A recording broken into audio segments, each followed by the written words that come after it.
Here's a new something I thought I would try out after reading some information, watching a number of videos. These are items that improve throttle response. This one's called the Sprint Booster, and there are a number of them. Pedal Commander is another. I liked this one for a number of reasons. One is that the items were rather small and unobtrusive. So the main parts you get here are the sort of connector here that sort of interrupts where your gas pedal connects to a computer that controls the throttle, and then you have this tiny little control unit right here that you can put on your dash. So that's really it. So I like this aspect of it. One thing to check is there's a little button, little tab right here, and it has AT or MT. So you want to be able to just move that to the right spot for automatic transmission or manual transmission. So got that set there. And this is because I have the good old 6-speed manual transmission.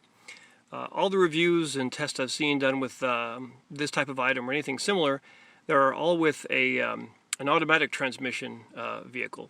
So we'll see how this works with manual transmission, see if it has any improvement that will be noticeable and that I'll like using.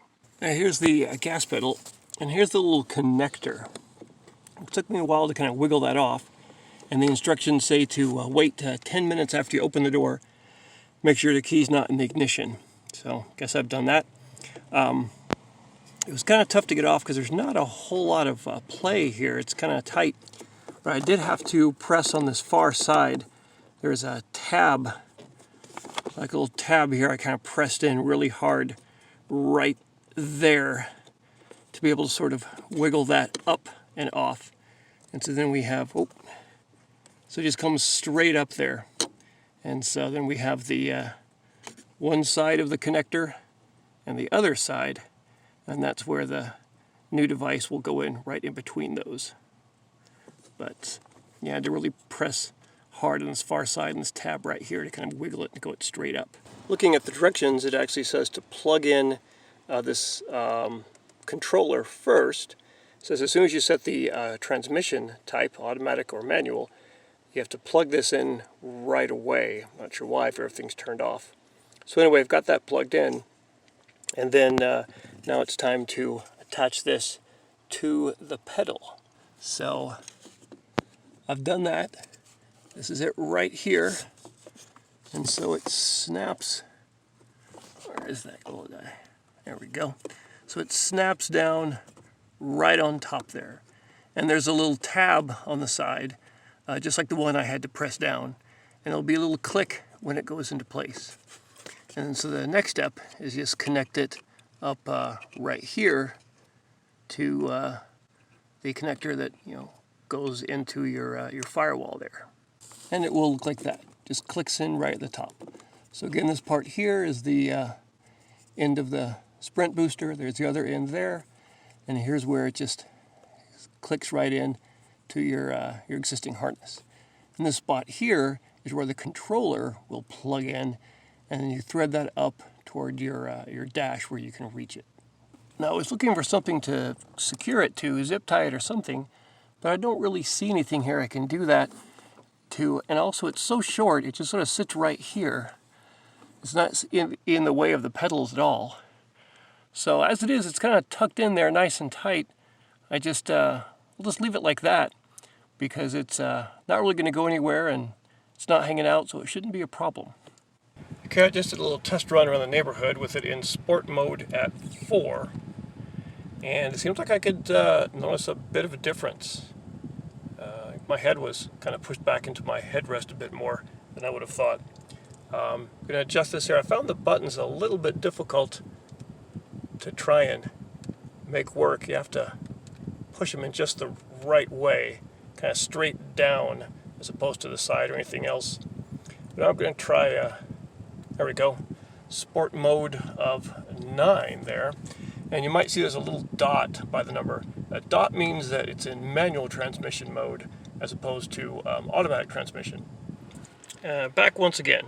So there I did a little run just kind of the same little distance around the block the other way in sport mode at 9. And yeah, I can tell a difference. It seems like especially in second gear, I can really feel it when I'm pushing my foot down. There's a faster response there. So I guess the only way to really know would be to compare with the tachometer and see what's happening there. But no doubt there's improvement, especially I live in a hilly region, so it's a lot of up and down, and so up those hills, it seems like it's definitely doing a noticeable improvement. So even on a manual transmission Tacoma, I would say that yeah, I'm liking it so far.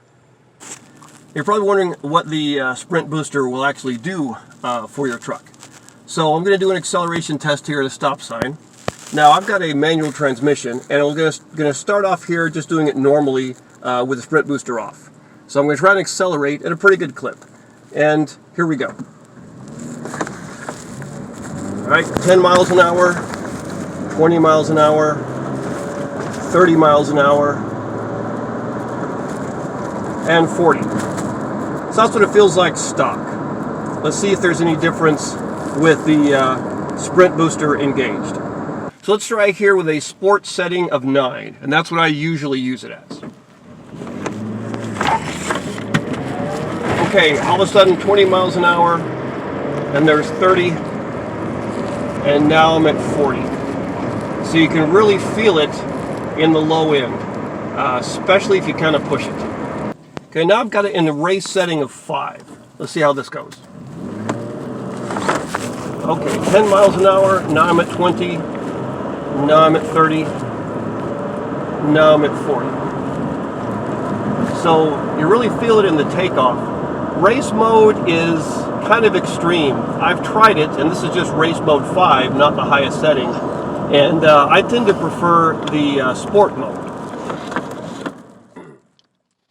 So there you have it. That is the Sprint Booster.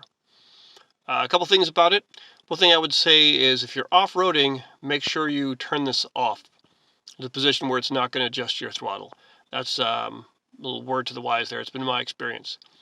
But for driving on the road, it is really great. The question is it worth it?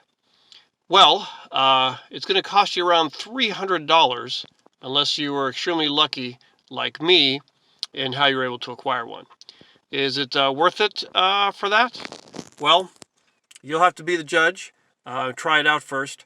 I can say driving around for it a bit with it, then turning it back to the normal position where it's not active, and seeing the difference it makes really makes me appreciate that it's there.